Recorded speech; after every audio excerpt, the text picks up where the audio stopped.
My dear students, in the previous class we understood the structure of hemoglobin. In this video lecture, I am going to explain the function of hemoglobin. That is, in the previous slide, I threw some questions to you people. So now we are going to find out the answer for those questions in this lecture session. So when we come to hemoglobin, there are two kinds of hemoglobin. One is oxyhemoglobin and deoxyhemoglobin. Oxy means when hemoglobin, iron of the hemoglobin form a coordination bond with oxygen, it is called as oxyhemoglobin.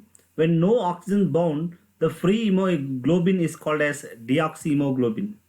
So in this hemoglobin, we can found that, so here iron, it forms 4 coordinate bond with, so 4 nitrogens of porphyrin ring, and so it forms 5th coordinate bond with the nitrogen of histidine amino acid of globin protein, and the 6th coordination center is free. In case of deoxyhemoglobin, the 6th center is free. This 6th center is occupied by water molecule, and in deoxyhemoglobin, the porphyrin ring system and the iron, it is present in this plane, and the histidine group which is present below this plane of porphyrin ring is called as proximal histidine, and the histidine group which is present so above this, above the plane of the porphyrin ring, it is called as distal histidine group. So dear students, I am going to explain the role of this histidine group and the protein in the next slide. So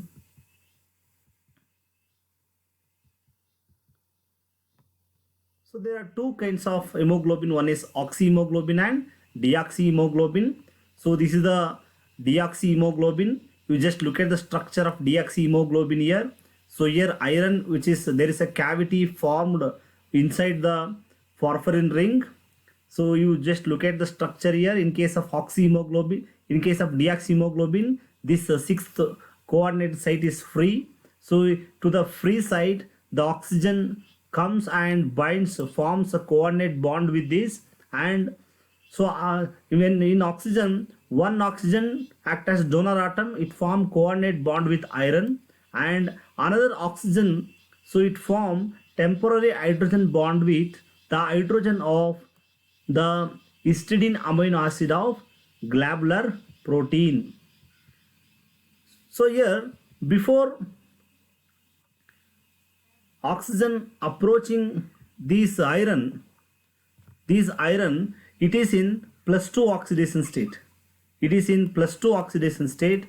So after approaching, it becomes +3. And before approaching oxygen, so it is high spin complex. So in coordination chemistry, you understood that high spin and low spin complex. So before, so this is the Fe2. The electronic configuration of iron is T2G4 and Eg2. It's a high spin complex, and the radius of the atom is 92 picometer.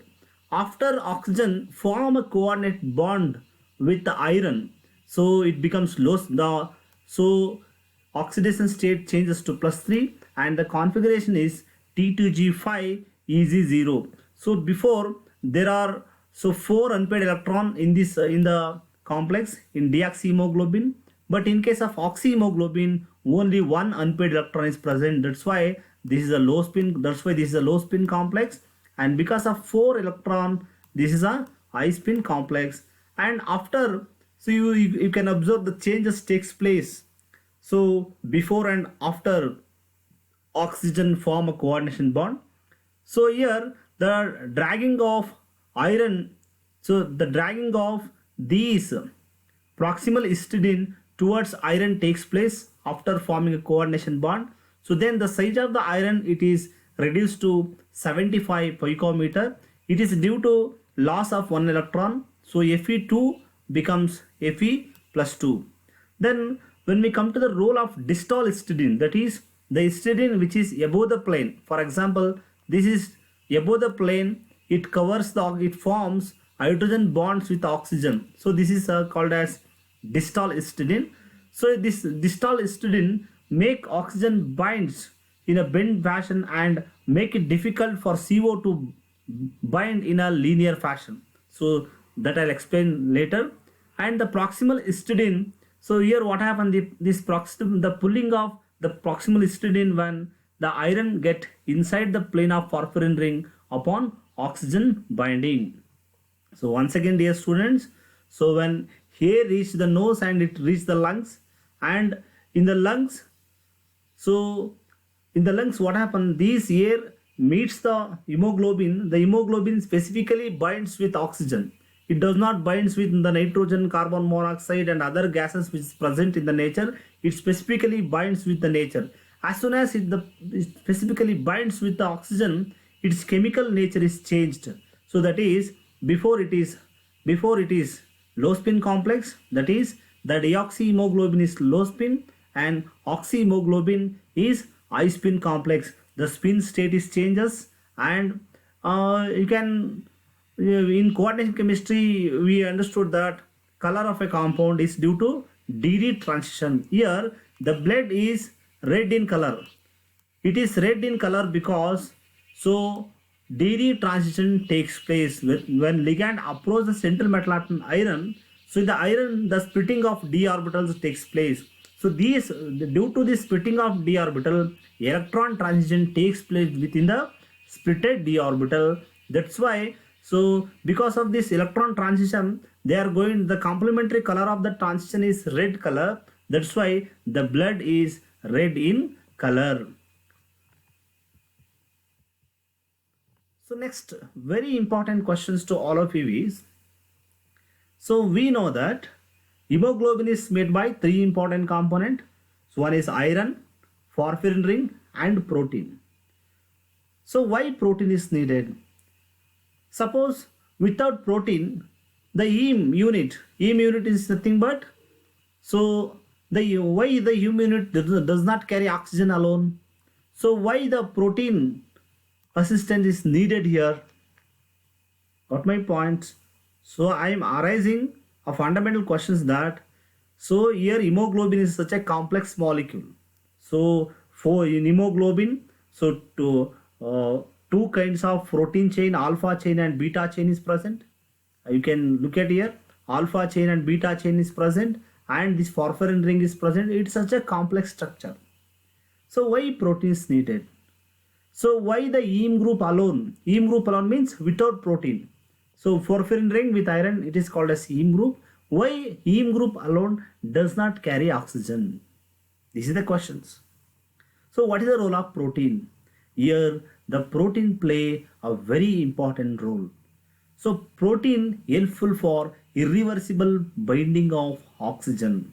That means, so when oxygen bind to iron, there is a chances of so reversibility, that is the oxygen can again so go back and it dissolve in water, because oxygen, we know the oxygen can dissolve in water. It can dissolve in water, but this protein is folded in such a way that the hydrophobic part fold inside and they create hydrophobic pocket, and they protect this heme group, and the hydrophilic part which is exposed outside, projected outside, and because of this hydrophilic part, hydrophilic part means it is the hydrophilicity means it increases the solubility of hemoglobin in blood, and if solubility increases, so it is very easy to flow from one region to another region. It is very easy to carry for oxygen from one region to another region. But the hydrophobic part means water hating nature, that is water insoluble part, it is folded inside. It is folded inside and it is going to protect. So it is going to protect. You just observe this diagram here. Observe this figure. You can see here that. So here, so this is the heme unit. So here there are four heme groups. This is the structure of hemoglobin. So there are four heme groups are present in this hemoglobin molecule. So 1, 2, 3, 4 heme, each heme containing porphyrin ring and iron. So this is heme unit, and these are surrounded by protein. And hydrophobic part which is projected inside, it created hydrophobic pockets, and it is protect heme group, as well as it protect oxygen. So the distal histidine, there are two kinds of histidine. So one is which is present below the group, and one is which is present above the group. Okay, these are the histidine, these are the terminal amino acids of this alpha and beta chain. So the distal histidine, this protect oxygen in such a way that it do not so go back to its go back to blood, or it do not so move by cleaving the coordination bond between iron and so this oxygen. So that's why we said irreversible. So once oxygen is bind to here, so it is fixed. It is released only when it is reached to tissue. Up to here, this bond is constant and it is strong. So this is protected by this protein. This protein part is helpful for so carrying oxygen from one place to another place. So this is the role of protein.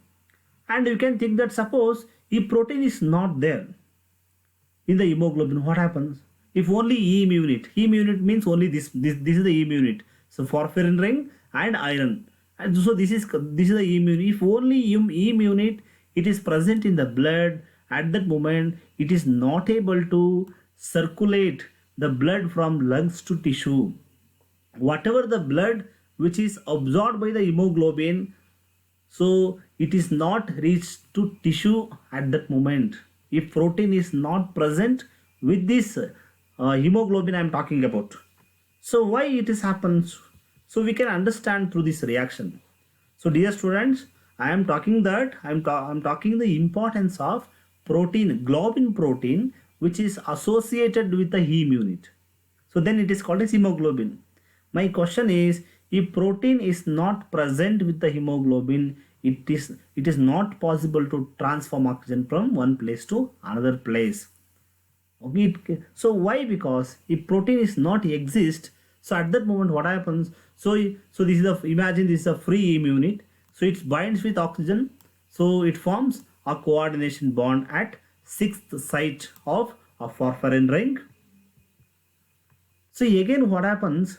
So this free oxygen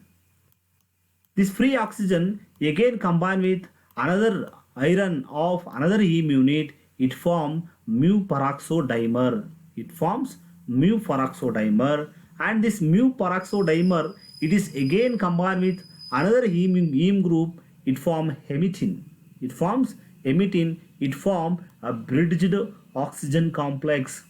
This is very important, dear student. This is bridged oxygen complex. So instead of oxygen which is released in tissue, it forms a strong bridged complex.